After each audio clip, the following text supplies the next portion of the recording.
সাথে ৩৯ জন Hindu MA pass ছেলের যোগাযোগ হয়েছে। রাজবাড়ীর জেলা আমির অ্যাডভোকেট নুরুল ইসলাম সাহেবের হাত ধরে সামনের মাসের 10 তারিখে তারা জামাতে ইসলামীতে যোগদান করবে এবং এর সাথে একটা হিন্দু কমিটি গঠন হবে। যে হিন্দুদের ইসলামী ছাত্র শিবিরে নেওয়া হয় না। এখন বর্তমানে বাংলাদেশের যিনি প্রধান আমির ডক্টর শফিকুর রহমান সাহেব বলেছেন সব সম্প্রদায়ের লোককে জামাতে ইসলামীতে নেওয়া হবে। এই ঘোষণার সাথে সাথে রংপুর, চট্টগ্রাম, খুলনা এবং সাতক্ষীরা থেকে অনেকে হিন্দু জামাতে ইসলামীতে যোগদান করেছে, যা ভারতীয় টিভি চ্যানেলে প্রকাশ করা হয়েছে। আপনারা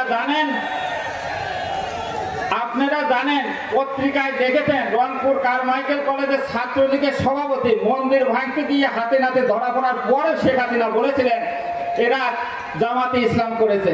রংপুর কক্সবাজার উকিয়া বৌদ্ধ ভিক্ষুককে হত্যা করে মন্দির পুরানো অবস্থায় আওয়ামী লীগের 5 জন কর্মী হাতে নাতে ধরা পড়ার পর শেখ হাসিনা বলেছিলেন এরা জামাতে ইসলাম করেছে। কিন্তু শেখ হাসিনা পতনের পর এবার 1 মাস পরে এ দেশের দুর্গা পূজা হয়। সেই পূজার সমস্ত মন্দির পাহারা দিয়েছিলেন জামাত ইসলামের কর্মীরা। কোথাও কোনো মন্দির ভাঙচুর বা কোনো প্রতিমা ভাঙচুর হয় নাই। এমনকি হিন্দুরা দলে দলে মন্দিরে বিভিন্ন চলাফেরা করতে পেরেছেন, কোথাও কোনো অসুবিধা হয় নাই। এতে প্রমাণিত হয় যে এদেশে হিন্দুদের নিরাপত্তা দেওয়ার দায়িত্ব একমাত্র জামাত ইসলামী। জামাত ইসলামী এমন একটা দল যে এরা জামাতে ইসলাম পক্ষ থেকে আমি বলছি আমার সাথে ৩৯ জন হিন্দু এমএ পাস ছেলের যোগাযোগ হয়েছে।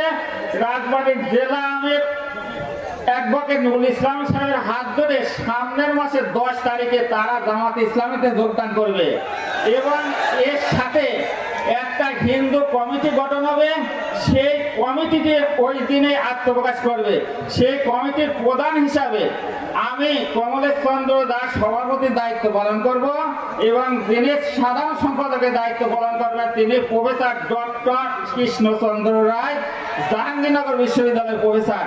এই কমিটিতে 2 জন ব্যারিস্টারও আছেন।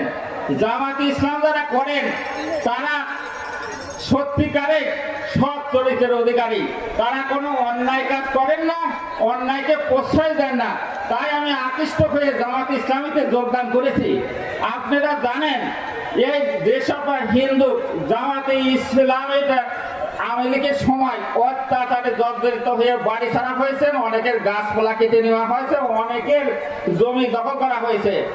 এমন অবস্থায় আপনারা জামাত ইসলামের পতাকা তলে আসেন, আপনাদের গাছ কাটার টাকা আদায় এবং জমি দখল আমরা ফিরিয়ে দিচ্ছি। অনেক হিন্দু ছেলে উচ্চতর ডিগ্রি নিয়ে বসে আছেন, চাকরি পান নাই। আমাদের বাংলাদেশের প্রধান আমির ডক্টর শফিকুর রহমান সাহেব বলেছেন চাকুরি নেবেন, সার্টিফিকেট তোলেন, চাকুরি নিয়ে বাড়িতে যান। আসেন জামাতে ইসলামের পতাকা তলে, আপনাদের চাকরির দায়িত্ব জামাতে ইসলাম নেবে। আর সামনে একটি নির্বাচন, সেটা হচ্ছে সংসদ নির্বাচন। সংসদ নির্বাচনে আওয়ামী লীগ যারা করেন তারা কিরিয়ে করিয়ে আছেন বিএনপির ভোট দেবেন না, তারা জামাতে ইসলামের ভোট দেবেন এই সত্ত্বে যাতে বিএনপি ফেল করে। আর বিএনপিতে যারা আছেন বিএনপির অসংখ্য গ্রুপ, এক গ্রুপ যদি নমিনেশন পায় বিদ্রোহী গ্রুপ জামাতে ইসলামের পক্ষে কাজ করবে। আর জামাতে ইসলামের যারা সমর্থনকারী আছেন তারা তো যারা আছেন তাদের ভোট পেলে জামাত ইসলামের গোটা বাংলাদেশের সংখ্যাগরিষ্ঠতা অর্জন করবে। যে সংখ্যাগরিষ্ঠতায় জামাতে ইসলাম সরকার গঠন করবে। আর জামাতে ইসলাম এমন একটা সংগঠন, জামাত ইসলাম কাউকে এই রাজবাড়ী জেলার মাটিতে 15 বছর পর আজ জামাতে ইসলামের কর্মী সম্মেলন, এর আগে হয়নি। সামনে জনতার উপস্থিতিতে বোঝা যাচ্ছে রাজবাড়ির মাটির জামাতে ইসলামের ঘাঁটি। এই